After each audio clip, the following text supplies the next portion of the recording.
Hi hello నమస్తే welcome to Manan TV. Aghori అమ్మ అని చెప్పి 2 తెలుగు రాష్ట్రాల్లో హల్చల్ చేసింది ఒక ఆమె గురించి అందరికీ తెలిసిందే. అయితే ఆమె ఇప్పుడు ఒక అమ్మాయిని, వర్షిణి అనే అమ్మాయిని ట్రాప్ చేసింది అనే వార్తలు వినిపిస్తున్నాయి. ఆ అఘోరి అమ్మకి సపోర్ట్ చేసిన లాయర్ గారు సాయి కృష్ణ ఆజాద్ గారు ఇప్పుడు మనతో ఉన్నారు. ఒకసారి వారితో మాట్లాడి మరిన్ని వివరాలు తెలుసుకుందాం. నమస్తే సార్. నమస్తే తల్లి. సార్, అఘోరి అమ్మ మా అందరికన్నా మీకే బాగా తెలుసు. ఆమెకు మీరు సపోర్ట్ కూడా చేశారు అప్పుడు. అయితే ఇప్పుడు ఆమె వర్షిణి అనే అమ్మాయిని ట్రాప్ చేసింది. కానీ ఆ అమ్మాయికి 23 years కాబట్టి లీగల్గా ఎలాంటిది అవకాశం లేదు అని అంటున్నారు. సో వశీకరణం కూడా చేశారు, అంటే బ్లాక్ మ్యాజిక్ చేసింది అని వాళ్ళ అమ్మ నాన్న అయితే అని అంటున్నారు. సో ఏదైనా యాక్ట్ ఉందా మనకి? ఒకటి తల్లి, ఇప్పుడు చాలామంది ఏంటంటే అఘోరికి అప్పుడు సపోర్ట్ చేసిన మాట వాస్తవమే, దాన్ని ఎవ్వరు కాదనరు. ఎందుకంటే ఆ టైంలో ఏంటంటే ఆమె మామూలుగా హిందుత్వం కోసం పోరాడాలి అని కొన్ని ఆశయాలు ఆలోచనలతో ముందుకు వచ్చారు. ఆ టైంలో నేనే కాదు, ప్రతి మీడియా సపోర్ట్ చేసింది. హిందుత్వం కోసం పోరాడే ప్రతి ఒక్క వ్యక్తి కూడా ఆమెకి సపోర్ట్ చేశారు. చేయటం కూడా మన ధర్మం. అంతేనా తల్లి? ఎస్. అయితే ఆ టైంలో కూడా ఇప్పుడు ఆంధ్ర డీజీపీ గారికి నేను లెటర్ రాయడం జరిగింది. ఆమె జరిగిన ఘటన మీద ఆయన స్పందించారు, ఆమెకు ప్రొటెక్షన్ ఇవ్వటం అంతవరకు బాగుంది. దానికి ఎవరు అబ్జెక్షన్ పెట్టరు. మంచి పని కోసం మనం ఎప్పుడైనా సరే మనం సపోర్ట్ చేయడం తప్పులేదు కదా. సో రానున్న కాలంలో అంటే ప్రవర్తనలో మార్పా, లేకపోతే ఎవరైనా సరైన గైడ్లైన్స్ లేకపోవటమా, లేకపోతే ఆమెలో మరి ఏదో చపల చిత్తం అంటారా, మరి దాన్ని ఏమంటారు, ఆ విధంగా ఆమె మైండ్ అనేది డిస్టర్బ్డ్గా ఉండటమా, లేకపోతే సైకలాజికల్గా ప్రాబ్లం అనేది నాకు తెలియదు. అది దానికి సంబంధం లేని విషయం. ఆ రోజుల్లో ఏంటంటే వ్యక్తిగత విషయాలు అంటే కాకుండా ఆర్టికల్ 21 ప్రకారం జీవించే హక్కు ఉంది కాబట్టి ఆమె పైన వేరే వాళ్ళు కొంతమంది ఆకతాయిలు దాడులు జరిపారు. అప్పుడు హిందుత్వం కోసం పోరాడతామని చెప్పి ప్రతిజ్ఞ చేసింది ఆమె. అంతవరకు బాగుంది, అంతవరకు మేము సపోర్ట్ చేసాం. అప్పటి నుంచి మళ్ళీ కమ్యూనికేషన్ నాకు లేదు, వాళ్ళకి లేదు, నేను కూడా ఏం చేయలేదు. రానున్న కాలంలో నేను కూడా ఏదో అబ్జర్వేషన్ చేస్తా ఉన్నాను. ఇవాళ ఏదో ఒక అమ్మాయి వర్షిణి, అమ్మాయి పేరు, అవును సార్, అమ్మాయిని తీసుకొని వెళ్ళింది, వాళ్ళతో ఉంటున్నారని చెప్పి వాళ్ళ అమ్మగారు ఎవరో కంప్లైంట్ ఇవ్వటం ఏదో జరుగుతూ ఉంది ఈ మధ్యకాలంలో. అది వ్యక్తిత్వం అయిపోయింది, ఇప్పుడు వ్యక్తిగతం అయిపోయింది. ఇప్పుడు ఒకటండి, సామాజిక అంశాలు అంటే ఉదాహరణకి హిందూ ధర్మం కోసం నేను పోరాడతా, దానికోసం ధర్నా చేస్తాను, అవసరమైతే ప్రాణత్యాగం చేస్తా, దానికోసం ఇంకేదైనా చేస్తా అన్నప్పుడు మనం ఎవరైనా అప్రిషియేట్ చేస్తాం, మంచిది బాబు అని అంటాం, దానికి తప్పేం లేదు. అలా కాకుండా వ్యక్తిగతంగా వెళ్ళిపోయి దాన్ని మిస్యూజ్ చేసుకొని ఇట్లా మీరు అన్నట్టు ఏదో రకరకాలుగా మాయ మంత్రాలతోనో లేకపోతే వాళ్ళకు వచ్చిన విద్యతో ఏదో మొత్తానికి ఆ విద్యతో అదే నేను నమ్మను. కానీ జనరల్గా మన సమాజం అంటది కదా బ్లాక్ మ్యాజిక్ అనేది, అలాంటి ఏం లేవు, నాకు తెలిసి లేవు, నా వ్యక్తిగతంగా చెప్తున్నాను. అంతేకాని లేవు అని నేను అట్లా నా వ్యక్తిగతంగా లేవు. సో అలా జరిగినప్పుడు ఆమె అలా చేయడం కూడా అది కరెక్ట్ కాదు. పొద్దున ఫోన్ చేశాను, నేను 2 సార్లు చేసి కట్ చేశాను నా ఫోన్.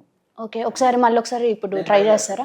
నేను ట్రై చేస్తాను, ఒకసారి ట్రై చేస్తాను. ఒకవేళ అందుబాటులో ఉంటే అందుబాటులో ఉందా ఆమె, లేకపోతే లేదు మనం దానికి నేనైతే ట్రై చేస్తాను. ఇందాక చేసిన మాట వాస్తవమే. ఒక్క నిమిషం చేసినండి. ఎన్ని గంటలకు చేసినంటే ఇందాక కోర్టులో ఉన్నా, 12:30కి నేను కోర్టులో ఉన్నప్పుడు ఎవరో చెప్తే ఫోన్ చేశాను అన్నమాట.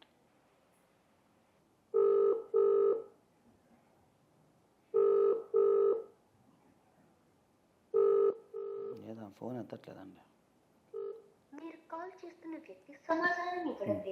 సో ఇప్పుడు ఏంటంటే మరి వాళ్ళ మధ్య ఏముంది, గురు శిష్యుల బంధమా లేకపోతే ఇంకో బంధం అనేది మనకు తెలియదు. మనం టీవీలో చూడటమే, కానీ మనం ఆమెకు ఫోన్ చేసి అడిగితే ఏ బంధం అనేది మనకు అర్థం అవుతుంది. అది ఏ బంధం అనేది మనకు తెలియదు కదా సార్. లీగల్గా అసలు బ్లాక్ మ్యాజిక్ యాక్ట్ అని ఏమైనా ఉంటుందా? అంటే ఒకటండి, బ్లాక్ మ్యాజిక్ యాక్ట్ బిఎన్ఎస్ ఇప్పుడు ఐపీసీలో కూడా ఉంది. ఎవరైనా దేవుడి పేరు చెప్పి బెదిరిస్తే బిఎన్ఎస్లో ఉంది. ఈ తాంత్రిక విద్యల ద్వారా అంటే ఇట్లా చేస్తాము అని అన్నప్పుడు ఎదుటి వాళ్ళు కంప్లైంట్ ఇస్తేనే అవుతుంది.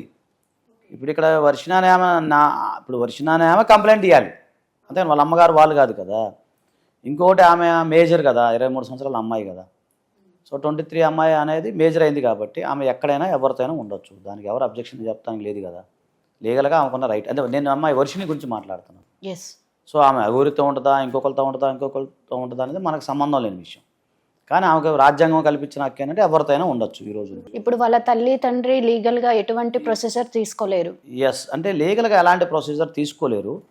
ఒకవేళ అమ్మాయికి కనుక ప్రాణహాని ఉంది అంటే, నేను అన్నది ఇప్పుడు వర్షిణి అనే అమ్మాయికి ప్రాణహాని ఉంటే మనం హ్యూమన్ రైట్స్ కమిషన్లో ఫిర్యాదు చేసి ఆమెకు సంబంధించిన వైలేషన్ ఆఫ్ హ్యూమన్ రైట్స్ ఏమైనా జరుగుతున్నాయా, అమ్మాయికి ఏదన్నా ఈమె ఏమన్నా అంటే కొన్ని అంటారు, అంటే కొన్ని అమ్మాయిని బెదిరించో భయపెట్టో తర్వాత బలోత్పాతానికి అంటే ఎక్స్టార్షన్ అంటారు, అలాగ చేసి అమిడ్మెంట్ చేసిందో.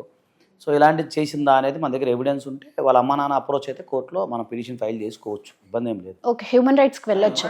హ్యూమన్ రైట్స్కి వెళ్ళొచ్చు అండి, రైట్. ఎందుకంటే హ్యూమన్ రైట్స్ అనేది ఎవరికైనా సరే మనకున్న రైట్స్, అందులో వాళ్ళ సొంత కూతురు కాబట్టి ఆమెకి ఏదైనా ప్రాబ్లం ఉంటే వాళ్ళు వెళితే వాళ్ళు స్పందించే అవకాశం ఉంటుంది. అయితే దానికి సంబంధించి సంబంధిత ఫస్ట్ జిల్లా సంబంధించిన పోలీస్ అధికారులను కలిసి కంప్లైంట్ ఇవ్వాలి వీళ్ళు. అక్కడ స్పందించలేనప్పుడు అక్కడికి వెళ్తారు. అయితే నేనేమనుకున్నా అంటే ఒకవేళ వాళ్ళు కనుక అంటే మనం కావాలంటే మనం టీవీ ద్వారా ఎంతోమందికి హెల్ప్ చేసి పెట్టాం. వాళ్ళు ఏమైనా వెళ్తే మనం ఫ్రీ లీగల్ ఎయిడ్ కూడా మనం ఇద్దాం. ఎంతమందికి మీకు తెలియదు, మనం 3 మందికి సహాయం చేసి పెట్టాం. అవును అవును, అది ఫ్రీ లీగల్ కూడా ఇవ్వచ్చు అలాంటి వారికి. వాళ్ళకి ఏదైనా సహాయం కావాలన్నా కూడా మనం ఖచ్చితంగా సపోర్ట్ చేస్తాం. సార్ ఇప్పుడు అమ్మాయి వర్షిణిని అఘోరి మాత కిడ్నాప్ చేసిందని మీరు ఏమైనా భావిస్తున్నారా? అంటే ఒకసారి ఆమె వర్షం చూడాలండి. ఇప్పుడు వర్షిణి అనే ఆమె వాలంటీర్గా వెళ్ళిందా లేదా అనేది ఆమె స్టేట్మెంట్ని బట్టి ఉంటుంది.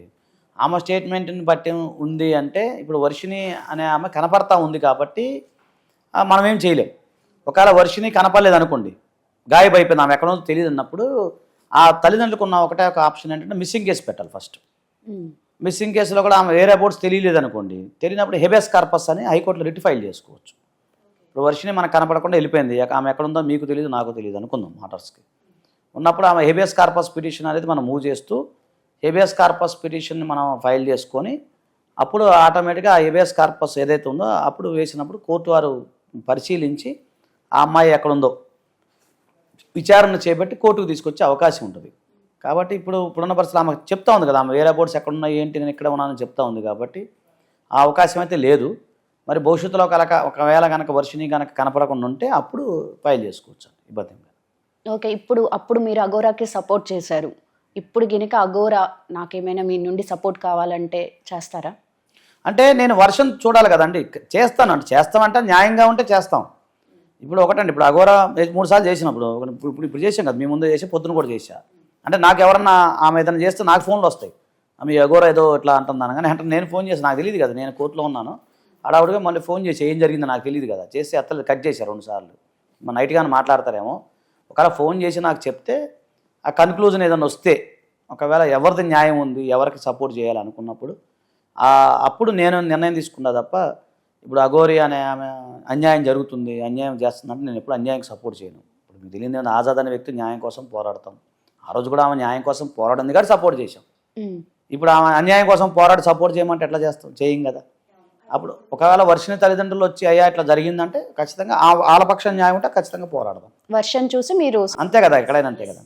ఎస్, మీరు అప్పుడు సపోర్ట్ చేసినప్పుడు ఆమె గురితో ఇప్పుడు అందరూ చేశారు కదండి, మీ ఛానల్స్ వాళ్ళు కూడా బాగా ఎక్కడికో తీసుకెళ్లారు కదండి. అంతకుముందు అసలు మామూలుగా అయితే ఒక సామాన్య ఆమెని ఎంతోమంది అఘోరాలు 3 మంది ఉన్నారు దేశంలో. ఛానల్స్ వాళ్ళే కదా మీరు అంతా బాగా పైకి లేపుతున్నామని. మరి మీది కూడా తప్పు ఉంది కదా. కదా మొత్తానికి అయితే మంచి జరగాలని కోరుకుందామండి నా ఉద్దేశం. Yes right. ఈమె ఇప్పుడు వర్షిణితో ఆపితే బాగుండు అని అనిపిస్తుంది సార్. ఇంకా నెక్స్ట్ ఇంకొకళ్ళ అదే కొంచెం బాధ అనిపిస్తుంది, మిస్యూజ్ చేసుకుంటుందేమో. అవును, చూద్దాం, wait and see what happens. Yeah, thank you sir.